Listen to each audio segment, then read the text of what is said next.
आज का प्रश्न हमसे पूछा है मीरा झा जी ने रांची झारखंड से।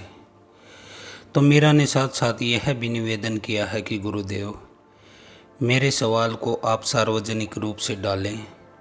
मैं एक आज़ाद ख्यालों की लड़की हूँ, मैं किसी से नहीं डरती, मुझे जो करना है वो करना ही है। तो मीरा ने कहा है कि गुरुदेव, मैं तंत्र विद्या सीखना चाहती हूँ ताकि मैं समाज की भलाई कर सकूँ। कृपया मेरा मार्गदर्शन कीजिए। साथ ही उन्होंने कहा है कि मुझे इसके लिए कितना समय चाहिएगा। उन्होंने कहा है कि क्या आप मेरा मार्गदर्शन कर सकते हैं, मैं आपसे दीक्षा लेना चाहती हूँ और तंत्र सीखना चाहती हूँ। तो साथ ही एक सवाल और है दूसरा, जो भी इसी से संबंधित है। वह हमें भेजा है सुभाष चंद्र ने भुवनेश्वर उड़ीसा से। तो सुभाष भी कहते हैं कि गुरुदेव, मैं तांत्रिक बनना चाहता हूँ। इससे पहले भी मैंने कई बार कोशिश की और कुछ तांत्रिकों ने मुझे शमशान में भी ले जाकर साधना कराई, लेकिन साथ साथ 8-8 महीने की साधना के बाद मुझे न तो कोई प्रेत दिखा, न कोई भूत दिखा, न ही मुझे कोई सिद्धि प्राप्त हुई। तो मैं थोड़े प्रश्नों के उत्तर संक्षिप्त में रखूँगा, क्योंकि मेरे पास आजकल समय का काफ़ी अभाव चल रहा है और अगले 2 महीने 3 महीने तक ऐसा ही मेरे साथ रहेगा। क्योंकि फर्स्ट तो यह बात होती है कि इन दिनों गुजरात, आंध्र प्रदेश और महाराष्ट्र से काफ़ी श्रद्धालु हरिद्वार आते हैं। तो उनके लिए मुझे बार बार हर की पौड़ी हरिद्वार जाना पड़ता है। किसी की पूजा करानी होती है, किसी का मंत्र जाप कराना होता है, किसी का कोई काम, सबके अपने अपने काम हैं। क्योंकि संसारिक जो लोग हैं सबकी अलग अलग इच्छाएं होती हैं, सबके अलग अलग कष्ट होते हैं। तो यह समय का अभाव मेरे साथ अभी रहेगा 2 महीने 3 महीने। इसके अलावा एक माई की मैं साधना कर रहा हूँ, उनके लिए, उनके कोई पारिवारिक मैटर है तो उसके लिए मैं साधना कर रहा हूँ, जिसमें 3 महीने का समय करीब लगेगा। इसीलिए थोड़े सवाल जवाब मैं कम प्रकाशित कर रहा हूँ, जितना भी हो सकता है मैं बताने की कोशिश करता हूँ।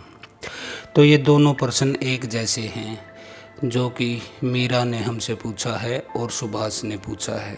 दोनों देश के अलग अलग हिस्सों में रहते हैं, लेकिन सवाल इनके मिलते जुलते हैं। तो मीरा, सबसे पहली बात तो यह है कि गुरु आपके सवाल का उत्तर नहीं देता, वह आपको उत्तर देता है।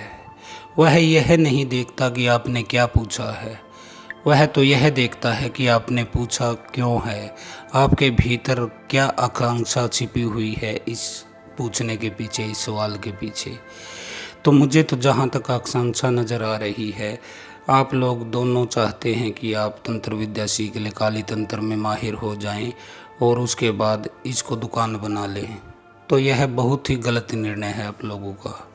क्योंकि यदि आपने लोगों को उनके बारे में बताकर, समस्याएं बताकर, उनका भूत भविष्य वर्तमान बताकर अगर आपने पैसे कमाने की सोची, तो यह सिद्धि आपकी ज़्यादा दिन नहीं चलेगी और आप घोर संकट में पड़ जाओगे। तो यह कोई पैसे कमाने का धंधा नहीं है। वैसे ही कई ठगों ने, तांत्रिकों ने पहले ही काली तंत्र को, शिव तंत्र को, इनको बदनाम कर रखा है, क्योंकि उन्होंने इसको एक धंधे के रूप में बना लिया। जैसे कि सुभाष कहते हैं कि उनसे 7-8 महीने शमशान में साधना करवाई गई। तो यह एक बहुत ही मूर्खतापूर्ण कृत्य है, तो यह नहीं होना चाहिए। अब हम बात करते हैं आप दोनों के सवाल की। तो पहले मीरा का ही सवाल ले लेते हैं। तो माई, आपने कहा कि आपकी उम्र 24 साल है और आप तंत्र साधना करना चाहती हैं। आपका सवाल में यह भी लिखा हुआ है कि क्या मेरी उम्र सही है इस मार्ग पर जाने के लिए। तो सबसे पहले तो मैं आपकी यही जो आपकी शंका है इसी को दूर करता हूँ। ईश्वर की तरफ जाते समय आपको कोई समय, घड़ी, मुहूर्त, नियम नहीं देखने चाहिए। यदि आप इन समय सिद्धांतों के, नियमों के चक्कर में पड़े तो आप ईश्वर से उतने ही दूर होते चले जाओगे। आप भक्ति मार्ग से कहीं नहीं पहुंच पाओगे, आप यहीं चक्कर काटते रह जाओगे। तो जहाँ तक तंत्र की बात है, तो तंत्र आप सीख सकती हैं। लेकिन आपकी उम्र का आपने जो जायज़ा दिया है कि कम उम्र है या ज़्यादा उम्र है, किस उम्र में करना चाहिए, तो इंसान के लिए कोई उम्र नहीं होती इसमें। एक बार मेरे पास एक 19 साल का नौजवान आया और उसने कहा कि गुरुदेव, मैं संसार में नहीं पढ़ना चाहता, आप मुझे संन्यास दे दें। मैं अभी से ही परमात्मा की खोज में लग जाना चाहता हूँ। तो मैंने कहा भाई ठीक है, मुझे क्या प्रॉब्लम है, जैसी तेरी इच्छा। मैंने उसे संन्यास दे दिया। तो 2 दिन बाद उसके दादाजी आए। उन्होंने मुझसे कहा कि गुरुदेव, आपने ये क्या अनर्थ कर दिया, आपने एक 19 साल के लड़के को संन्यास दे दिया। तो मैंने कहा इसमें गलत क्या है, उसकी इच्छा थी, परमात्मा को तलाश की तो वो करना चाहता था, तो मैं क्या कर सकता हूँ। तो उसके दादाजी ने कहा कि यह भी कोई उसकी उम्र थी, व्यक्ति को 60-70 साल का होने के बाद इस मार्ग पर जाना चाहिए। तो मैंने पूछा कि दादाजी आपकी उम्र क्या है। उन्होंने कहा यही कोई 75-80 साल। तो मैंने उनसे पूछा कि क्या आपने संन्यास ले लिया। तो वो कहने लगे, वो हिचक गए थोड़ा और कहने लगे कि अभी कहाँ, मेरे पास समय कहाँ है, अभी तो पोते पोतियों की शादी करनी है, फिर उनके बच्चों को देखना है। तो मैंने कहा जब आप 80 साल के आसपास होने के बाद भी संन्यास के भक्ति के मार्ग पर नहीं चलना चाहते, तो फिर आप इसको क्यों सलाह दे रहे हो। वो उसका जीवन है, वो उसको देखना है, क्योंकि मनुष्य का चित्त ऐसा होता है जैसा कि आपका है। आप 80 साल के होने के बाद भी संसार को जकड़े हुए बैठे हो। तो आपको मेरा उम्र का कोई मैटर नहीं है, आप किसी भी उम्र में भक्ति कर सकते हो, ज्ञान को उपलब्ध हो सकते हो। तो अब बात करते हैं आपके तंत्र की। तो मैं आपको बता देना चाहता हूँ कि तंत्र किसी अकेली स्त्री या किसी पुरुष के योग्य काम नहीं है। यह एक जोड़े के रूप में किया जाता है। इसमें जोड़ा होता है जैसे देवी काली और भगवान शिव का। जब स्त्री और पुरुष की ऊर्जा एक जगह इकट्ठी होती है, तभी उसी से कोई ज्ञान या सिद्धि, जो भी कुछ आप कहना चाहो अपनी भाषा में, तब ही वह प्रसाद प्रकट होता है। मैं उसे प्रसाद बोलता हूँ, आप उसे सिद्धि भी कह सकते हो, कोई ज्ञान कहता है, कोई उसे शक्ति कहता है, तो मैं तो प्रसाद कहता हूँ। जब तक स्त्री और पुरुष दोनों की ऊर्जा एक साथ इकट्ठी न हो जाए, तब तक तंत्र में कामयाबी नहीं है। इसलिए आप एक अकेली स्त्री हैं, तो आप इसके लिए भक्ति मार्ग को चुनें। और भक्ति मार्ग भी आपको ध्यान से सीखनी है। ये नहीं कि जैसे कि मैंने काफ़ी औरतों को देखा है कि वो पूरा दिन पागल हुई फिरती हैं, लेकिन कई वर्षों के बाद भी आज तक उन्हें न कुछ अनुभूति हुई है, न ही कुछ ज्ञान हुआ है। वो पूरा दिन मूर्ति को, लड्डू गोपाल की मूर्ति को रखती है हाथ में, नहलाती हैं, धुलाती हैं, खिलाती है, पिलाती है, सुलाती है, सब काम करती हैं, लेकिन उनके अंदर न तो कोई प्रेम की सुगंध आज तक प्रकट हुई। वो आज भी ऐसे ही अपनी पड़ोसन से जलती है कि उसने महंगी साड़ी क्यों खरीदी। तो ऐसी भक्ति का तो कोई लाभ नहीं है। आपको भक्ति करनी है तो मीराबाई जैसी करिए कि जिसने श्री कृष्ण को ही प्रकट कर लिया और उन्हीं के अंदर अंत में समा गई। तो संयोग से आपका भी नाम मीरा है। तो आप भक्ति मार्ग को चुनें। यदि आपके साथ पति है या फिर कोई आपका मित्र है या फिर आपका कोई सिद्ध गुरु है, तो आप साथ मिलकर तंत्र में कामयाब हो सकती हैं। संयुक्त ऊर्जा जब होती है तभी इसका फ़ायदा है। तो स्त्री के लिए इसीलिए भक्ति का मार्ग बताया गया है। ध्यान के मार्ग से भी स्त्री के लिए पहुंचना कठिन होता है, क्योंकि स्त्री का हृदय जो होता है वो कोमल होता है, वो प्रेम पूर्ण होता है, वो श्रद्धा को जल्दी पकड़ता है, भक्ति को जल्दी पकड़ता है। इसीलिए आपने देखा होगा कि आज तक के इतिहास में अगर ध्यानियों की, योगियों की अगर गणना की जाए तो आपको स्त्री उसमें नगण्य मिलेंगी। लेकिन पुरुष को भी आप अगर गिनती करोगे तो भक्ति मार्ग में पुरुष आपको नगण्य मिलेंगे, क्योंकि पुरुष के लिए जो मार्ग है वह ध्यान का मार्ग है। ध्यान के द्वारा ही वह सत्य को उपलब्ध हो सकता है, ज्ञान की प्राप्ति उसे हो सकती है। आप अगर ध्यानियों की गिनती करें तो जितने भी ध्यानी, महादेव से लेकर आप शुरू कीजिए, भोले बाबा से, उससे लेकर शुरू कीजिए, उसके बाद जितने भी हैं, श्री कृष्ण हुए, बुद्ध हुए, महावीर हुए, गुरु नानक हुए, इन सब लोगों ने, कबीर हुए, दादू हुए, रहदास हुए, इन सभी ने ध्यान के मार्ग से परमात्मा को पाया। तो सुभाष यह आपके लिए है। ध्यान के मार्ग से ही आप सत्य को उपलब्ध कर सकते हैं, सत्य तक पहुंच सकते हैं। आपने बताया कि किसी तांत्रिक ने आपसे 6-7 महीने शमशान में साधना कराई ताकि आप भूत प्रेत को पकड़ सके, सिद्ध कर सकें। तो यह एक किस्म की मूर्खता है कि जो भूत प्रेत को सिद्ध करने के लिए शमशान में जाते हैं। अगर सही से आपको बताऊं तो जो जानते हैं वह कहते हैं कि शमशान में भूत प्रेत नहीं होते, उससे ज़्यादा भूत प्रेत तो आपके गली मोहल्ले और आपके घर में होते हैं। क्योंकि शमशान में जब कोई अर्थी आती है तो आत्मा उसके साथ भटकती हुई आती है, क्योंकि उसको यह अभी भी लगता है कि मैं मरा नहीं हूँ, क्योंकि आत्मा तो कभी मरती नहीं, लेकिन उसका शरीर मर गया है। तो वह शरीर का पीछा करता हुआ शमशान तक आता है, देखता है पूरा क्रियाकलाप क्या हो रहा है, उसके प्रियजन लाते हैं, उसे चिता पर सजाते हैं और उसमें आग लगा देते हैं। जब उसकी देह राख हो जाती है तो उसको यकीन हो जाता है कि अब यहाँ कुछ नहीं है। जो एक खिलौना था, मिट्टी का खिलौना था, जो उसका वाहन था, उसकी सवारी था, जिसका प्रयोग करके यह आत्मा आज तक जिंदा थी, जिंदा बताई गई थी या जिंदा महसूस कर रही थी, वह अब जल चुका है। तो वह वहाँ से उस तरफ भागता है जिस तरफ जिंदगी होती है। तो आप यह तो भ्रम में न पड़े कि शमशान में भूत प्रेत है। शमशान में साधना करने का कोई और ही कारण है। मैंने भी शमशान में साधना की है, लेकिन मैं वहाँ कोई भूत प्रेत या देवी काली के लिए नहीं गया था कि वहाँ शमशान में ही वह प्रकट होंगी। वो तो आपके भीतर बैठी है। देवी काली आपके मूलाधार चक्र में है और भगवान महादेव आपके सहस्त्रार चक्र में है।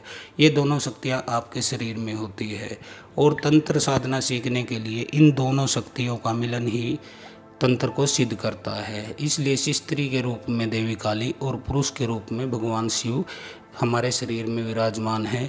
उनको ढूंढने के लिए हमें कहीं बाहर जाने की ज़रूरत नहीं, कहीं शमशान में तपस्या करने की ज़रूरत नहीं, या फिर कहीं आपको चक्कर काटने की कोई ज़रूरत नहीं है, वो आपके अंदर ही है। तो अब संयुक्त दोनों को बोलता हूँ कि मीरा और सुभाष।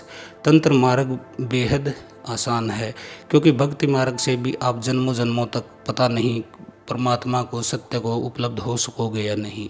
उसी तरह ध्यान का मार्ग है। ध्यान लगने को तो अगले ही क्षण लग सकता है, समाधि आपकी फलित हो सकती है, लेकिन ऐसा कोई ज़रूरी नहीं है कि इसके लिए आपको 1 साल, 2 साल, 10 साल, 50 साल या आपको सैकड़ों जन्म भी लेने पड़ सकते हैं, क्योंकि कोई ध्यान इतनी आसानी से उपलब्ध नहीं होता। हजारों हजारों साल में कोई एक आध व्यक्ति होता है जो ध्यान को उपलब्ध होता है। जिस तरह से 5000 वर्ष पूर्व हम देखें तो श्री कृष्ण वहाँ पर प्रकट हुए थे, इसी तरह योगी राज उनको कहा जाता है। उसके अलावा गुरु गोरखनाथ हुए काफ़ी हजारों साल बाद, बुद्ध हुए 2500 साल पहले, महावीर हुए, तो ये सब ध्यानी थे। तो श्री कृष्ण ने भी कहा है कि जब सब सो जाते हैं तब योगी जागता रहता है। तो योगी सोते हुए भी जागता रहता है। यदि आप कोई सच्चे योगी के पास अगर आप हो और वह सो रहा है तो उसका शरीर सोता है खाली, लेकिन योगी जागता रहता है। आप धीमी सी भी आवाज़ में कुछ बोलोगे तो उसे आभास हो जाता है कि कमरे में कोई आया था, गया था। इसीलिए श्री कृष्ण ने कहा है कि सब सो जाते हैं तब भी योगी जागता रहता है। तो इसका एक अर्थ और है। इसका अर्थ यह है कि ध्यान हो या भक्ति मार्ग हो या तंत्र मार्ग हो, उसमें हमें यह जानना होता है कि जो शरीर है वह हम नहीं हैं, जो मन है वह हम नहीं हैं। हम जो हैं, हम साक्षी हैं, हम आत्मा हैं, हम ऊर्जा है। हम शरीर से भी अलग है, क्योंकि शरीर मृत्यु के बाद आपसे अलग हो जाता है। जो मन है ये भी मृत्यु के बाद आपसे अलग हो जाता है। तो अब आप बताइए, आप न शरीर थे न मन। तो ध्यान हो, भक्ति हो, इसमें आपको इतना डूबना पड़ता है कि आपको यह आभास हो जाए कि आपका शरीर अलग है, आप अलग। तो ये बातें हुई ध्यान की और तंत्र की। ध्यान मार्ग से आपको पता नहीं कितने जन्मों में सिद्धि को प्राप्त करते हो, इस उपलब्धि को प्राप्त होते हो, वही भक्ति मार्ग है। उसमें श्रद्धा अगर मीराबाई जैसी हो तो आप एक जन्म में ही पार पा सकते हो, नहीं तो आपको हजारों जन्म भी लेने पड़ सकते हैं। लेकिन एक तंत्र मार्ग है जिससे कि बहुत जल्दी से आप इस स्थान को ग्रहण कर सकते हो, यहाँ तक पहुँच सकते हो। तंत्र मार्ग एक छोटा मार्ग है और यह ज़्यादा कठिन मार्ग भी नहीं, लेकिन इसकी अनिवार्य शर्त यह है कि यह स्त्री और पुरुष दोनों की ऊर्जा मिलने से तंत्र सिद्ध होता है। इसमें दोनों की ज़रूरत पड़ती है, पुरुष की भी और स्त्री की भी। तो यह आपको मैंने बता दिया, अब आप जो करो कर सकते हो। लेकिन मैं एक चीज़ कह देता हूँ कि यदि आप किसी तरह सिद्धि को प्राप्त कर लो तो उसके बाद आप थोड़ा ध्यान से रहना, किसी को ठगना मत। हाँ, कोई लागत है उसके कार्य में तो वह ले लेना, क्योंकि यह मैं भी जानता हूँ कि आजकल सब कुछ धन से ही चलता है। जैसे कि आपको किसी की साधना के लिए अगरबत्ती चलाने के लिए माचिस की ज़रूरत है, तो आप किसी दुकान पर जाओगे तो आपको 1-2 रुपया देना पड़ेगा, तभी वह आपको माचिस देगा। फ्री में कोई यहाँ किसी को कुछ नहीं देता। तो आप जो लागत है माचिस की, अगरबत्ती की, हवन यज्ञ की जो आप करोगे उसके आप उनसे पैसे ले सकते हो। अधिक आप लोभ नहीं करेंगे। तो आपका यह प्रश्न हो गया। अब इसके बाद तीसरा प्रश्न है, वह हमें लिखा है मृदुला उनियाल जी ने, डाक पत्र देहरादून से। तो मैं ये तीसरा प्रश्न भी सार्वजनिक डाल रहा हूँ, क्योंकि यह मैं अपनी तरफ से डाल रहा हूँ ताकि आप लोगों को पता चले कि व्यक्ति जब परेशान होता है तब उसकी स्थिति क्या होती है, और जब उसका काम बन जाता है, सिद्ध हो जाता है, तब उसकी स्थिति कैसी होती है। तो मृदुला हमें लिखती हैं कि गुरुदेव, पिछले 2 साल पहले आपकी कृपा से ही, आपके बताए हुए रास्ते पर चलकर ही मुझे संतान की प्राप्ति हुई। मुझे 8 साल बाद एक लड़की की प्राप्ति हुई, लड़की का मेरा जन्म हुआ है। लेकिन अभी वह लड़की बहुत परेशान कर रही है मुझे, क्योंकि वो रोज़ रात को रोने लग जाती है और 11-12 बजे तक उसे पता नहीं क्या हो जाता है, पूरे 12 बजे तक वह मुझे परेशान करती है। मैंने गुरुदेव लड़की हो जाने के बाद आपके आश्रम में नहीं आ पाई, आपसे मिल नहीं पाई, आपको मैं इसकी सूचना तक न दे पाई, उसके लिए मैं क्षमा चाहती हूँ, क्योंकि यह पुत्री आपके ही आशीर्वाद से हुई थी। लेकिन मैं गलती अपनी मानती हूँ कि मैं आपको इसकी सूचना न दे पाई। तो मृदुला, ऐसी कोई बात नहीं है, ऐसी कोई दिक्कत नहीं है कि आप मुझे सूचना न दे पाई, आपके घर संतान का प्राप्ति हो गई। मुझे इससे क्या प्रयोजन है? मुझे तो जो आपको बताना था, आपकी समस्या थी, वो मैंने आपको बता दिया था। अब आपको उसका फल मिल गया है, जो आपने तपस्या की होगी, जो भी आपने कृत्य किए होंगे, तो उससे आपको फल मिल गया, तो यह अच्छी बात है। लेकिन इसमें मैं ये नहीं ज़रूरी समझता कि आप मेरे पास आओ, मुझे दान दक्षिणा दो, या मुझे फिर फ़ोन करो या कुछ बताओ, वो आपका मैटर है। मैं सिर्फ जो मेरा कार्य था मैंने कर दिया, उसके बाद मैं फल की चिंता नहीं करता। मैं तो भूल ही गया था आपको कि मैंने कभी आपको कुछ बताया था। चलो उन बातों को छोड़ो, ये तो बातें पुरानी हैं। तो आप कहती हैं कि आपकी बेटी परेशान कर रही है, वह रात को रोती है और कई बार तो उसका सांस भी अटक जाता है। तो जैसा मुझे प्रतीक हो रहा है मृदुला, तुम्हारे पति जो शराब पीते हैं, रोज़ शराब पीते हैं, तो वो चोरी से चुपके से मांस लेके आते हैं घर में, कि चिकन होता है या मटन, मुझे तो पता नहीं क्या होता है, वो बोलते हैं कुछ ऐसा ही।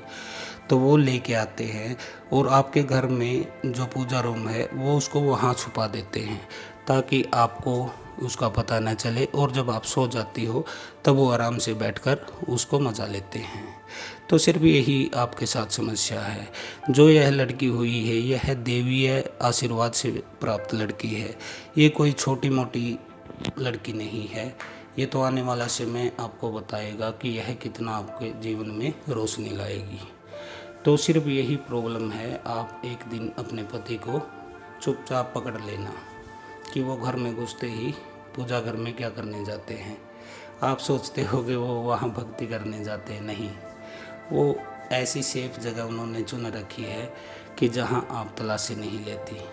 वो वहां पर अपना जो खाने का है, उनका जो भी वो गंद खाते हैं या अच्छा खाते हैं, हम इसमें नहीं उलझना चाहते कि वो मांस खाते हैं वो अच्छा है या बुरा है। इसका फैसला कौन करेगा?